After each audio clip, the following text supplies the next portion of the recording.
When the dew of that morning evaporated, no one understood what was on the ground. A thin, white layer, delicate as frost, covered the entire expanse of the camp. The Israelites looked at each other. They touched. They smelled. "Man who?" they asked in Hebrew. "What is it?" They did not know they were before the only food in human history created directly by God, a bread that came from no seed, from no oven, from no human hand. To understand the weight of that morning, it is necessary to go back 45 days. The people of Israel had just witnessed the impossible. 10 plagues devastated Egypt. The Red Sea opened into 2 liquid walls. Pharaoh's chariots were swallowed by the waters. The liberation from 430 years of slavery finally happened. More than 600,000 adult men marched out of Egypt, not counting women, children, and the elderly. Historians estimate that the total group reached 2 million people, an entire nation in motion, carrying flocks, belongings, memories, and the promise of a land flowing with milk and honey. But promise does not fill the stomach. Before we begin, write in the comments from where you are watching. Leave your like, subscribe to the channel, and activate the bell. We continue. The Sinai Desert does not forgive. The region between Egypt and Canaan is one of the most arid on the planet. Temperatures that exceed 40 degrees during the day and plummet to near zero at night. Rocks, sand, dry bushes that even goats cannot eat. No wheat field, no river with fish, no fruit tree for miles. The setting was so hostile that even merchant caravans crossed the region at maximum speed, carrying all the water and food they would need. They had camels, mapped routes, and small groups. The Israelites had 2 million mouths, flocks that also needed to eat, and no map other than the cloud that guided them. The mathematics was brutal. An adult needs approximately half a kilogram of food per day to survive under normal conditions. In the desert, with the physical effort of walking and the extreme heat, this need increases. Multiply that by 2 million people. The result is terrifying. About 1 million kilograms of food per day. 1,000 tons every single day. No supermarket, no plantation, no human logistical miracle that could manage it. And it was exactly at this point that the people broke. The book of Exodus, chapter 16, records the moment. The Israelites began to murmur against Moses and Aaron. The memory of Egypt, which weeks before represented whips and bricks, now gained tones of dangerous nostalgia. Would that we had died by the hand of the Lord in the land of Egypt, when we sat by the meat pots, when we ate bread to the full, they said. The empty stomach made the people forget the chains. The present hunger erased the past pain. They accused Moses of having brought them to the desert to kill the entire congregation with hunger. The complaint was against the visible leaders. But God heard. The response came directly. The Lord spoke to Moses, "Behold, I will rain bread from heaven for you." It was not a metaphor, it was not a figure of speech. It was a literal announcement of what no human being had ever seen before. Bread from heaven, like rain. The instruction continued. The people should go out every day and gather that day's portion, neither more nor less. A test built into the provision. God was not just feeding, He was teaching. That same afternoon, the first sign appeared. Quails covered the camp. Huge flocks of birds migrating through the region landed exhausted among the tents, easy to capture. The people ate meat that night. But the quail was only the appetizer. The main course would come with the dawn. And then came the morning. The dew covered the ground around the entire camp. When it evaporated with the rising sun, it revealed something that no one could identify. A small, round substance, fine as scales, white as coriander seed, spread across the ground as if someone had sifted flour over all the earth. The Israelites approached, touched, looked at one another in confusion. Man who?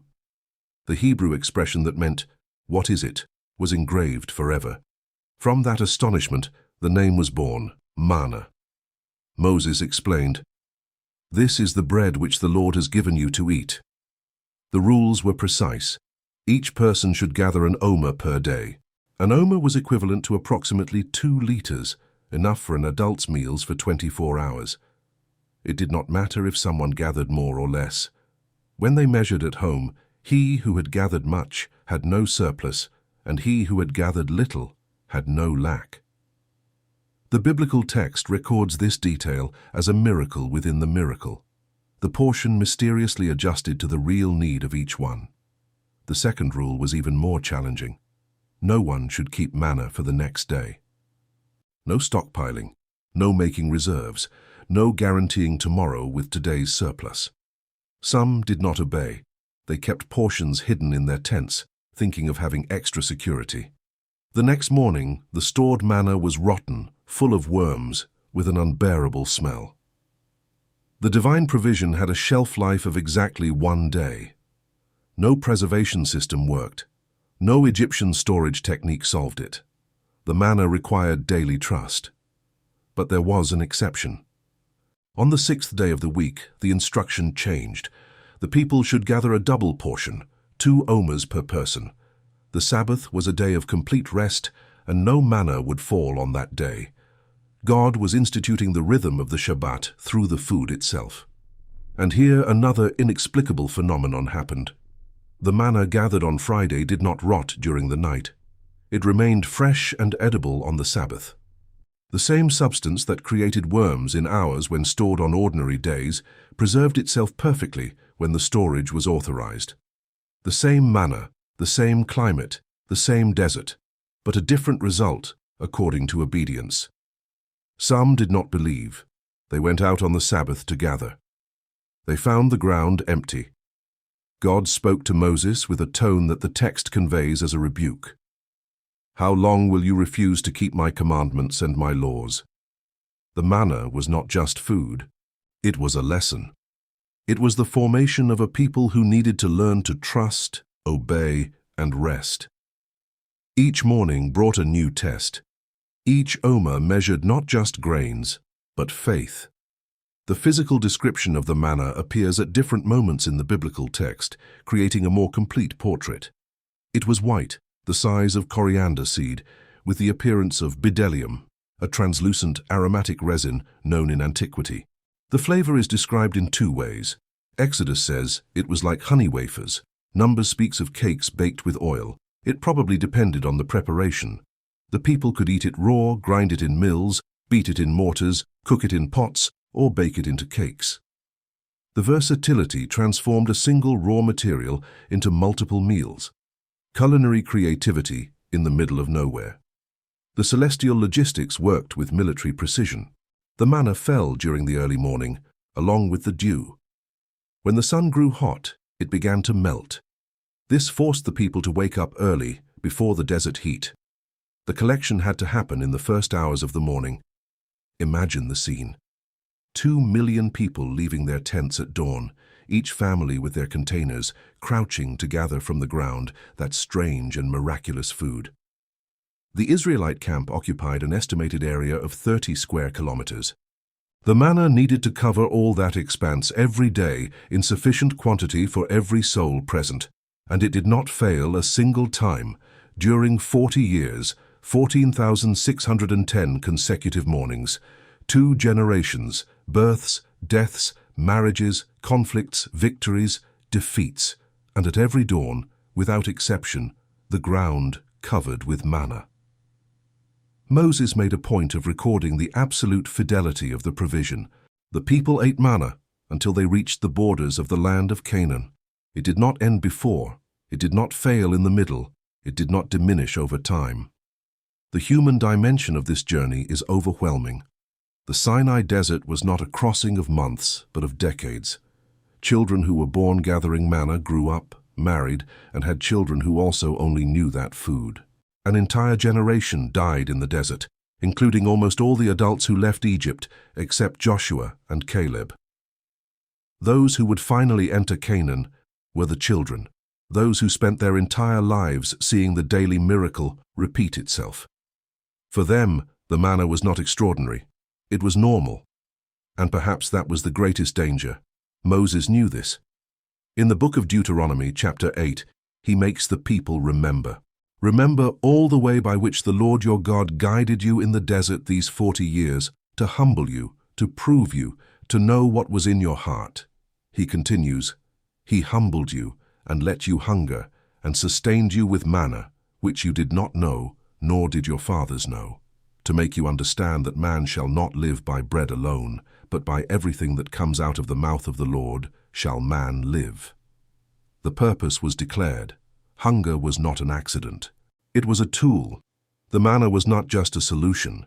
It was a revelation. The clothes they wore did not grow old. Their feet did not swell. The biblical text records these additional details as evidence of complete care. God did not provide only food, but the integral preservation of a people in conditions that should have destroyed them in weeks. The desert that kills caravans in days sustained a nation for 4 decades. In the middle of this journey, God ordered something peculiar. Moses instructed Aaron to take a jar, put an omer of manna inside, and keep it before the testimony for future generations. A pot of manna that did not rot, preserved supernaturally as a permanent memorial. This vessel was later placed inside the Ark of the Covenant, along with the tablets of the law and Aaron's rod that budded. The manna that could not be kept for a day gained eternal preservation when God so determined. The rules were His, and the exceptions as well. The end of the manna was as marked as its beginning. The book of Joshua, chapter 5, records the moment. The Israelites crossed the Jordan, entered Canaan, celebrated the Passover on the plains of Jericho. On the day after the Passover, they ate of the produce of the land, unleavened cakes and parched grain. On that very day, the manna ceased. It never fell again. The provision of the desert gave way to the provision of the promised land. The extraordinary miracle was replaced by the ordinary miracle of agriculture. Seeds that sprout, rains that come, harvests that feed. God continued providing, but through different means. The transition reveals a principle that runs through all of Scripture.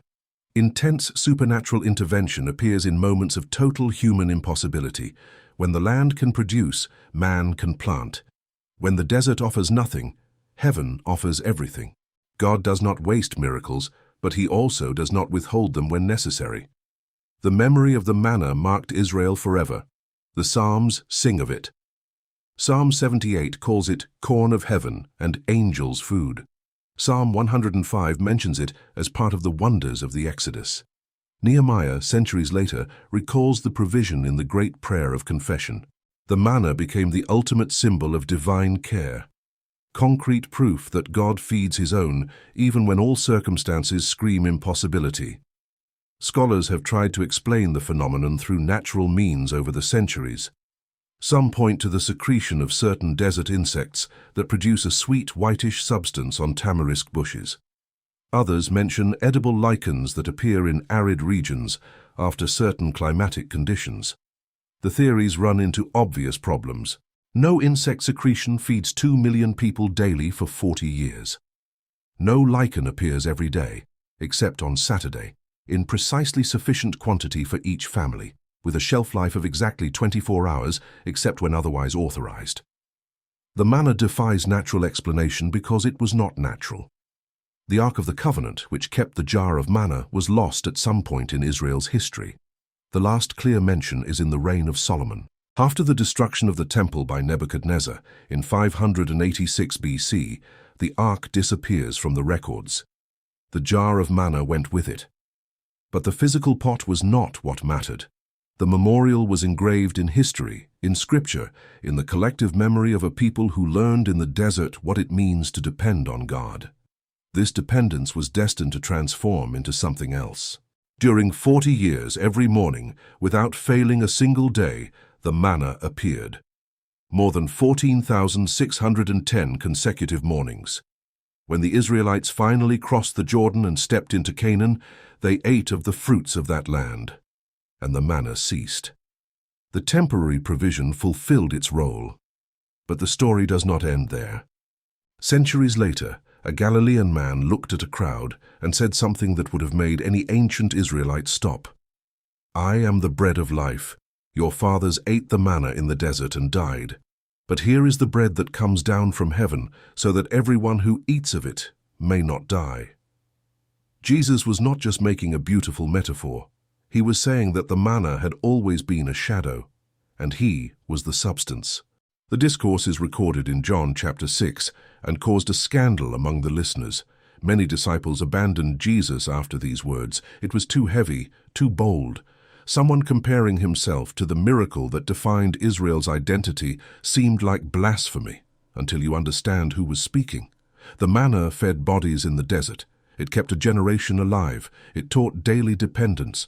But every person who ate of that celestial bread eventually died. Moses died.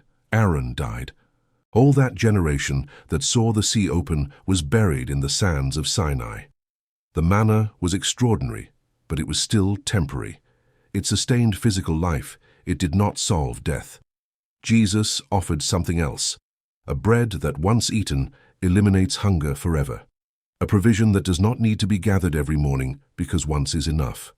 The manna was daily because the need was daily. Christ is once and for all because the solution is complete.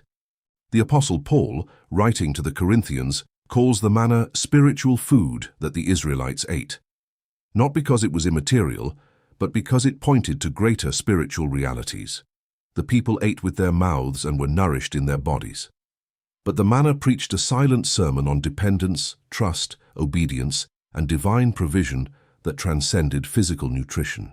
In the book of Revelation, chapter 2, Jesus promises the overcomers of the church in Pergamum, "I will give to eat of the hidden manna," a reference to the jar preserved in the ark, now a symbol of eternal reward. The manna that vanished from history reappears as a future promise. What fed the body in the desert transforms into an image of what will feed the soul in eternity. The 40-year journey in the desert was a school. Each omer of manna was a lesson. Each morning of collection, an exercise in faith. Each night without stock, an opportunity to trust in tomorrow without visible guarantees. The Israelites murmured many times. They complained. They doubted. They desired to return to Egypt. They sinned gravely on several occasions, but the manna continued to fall. The infidelity of the people did not interrupt the fidelity of God. The food came even when the heart wandered. Grace was greater than ingratitude. This perhaps is the deepest lesson that the manna teaches. God does not feed the perfect. God feeds the hungry. He does not wait for complete obedience to then provide. He provides for a rebellious, complaining, stiff-necked people because his love does not depend on their performance. The manna fell upon the righteous and the unrighteous of that nation. All gathered, all ate, all survived by the same grace. And so, on that morning, when the dew evaporated and revealed something no one knew, a story began that would span millennia. A strange food in the desert would become a universal symbol of divine provision. Man who? The original question would echo through the centuries as a reminder that God does things we do not understand to sustain us in ways we do not expect. The manna sustained bodies for a generation. The bread of life offers something that no physical food ever could, to satisfy the hunger that the soul carries.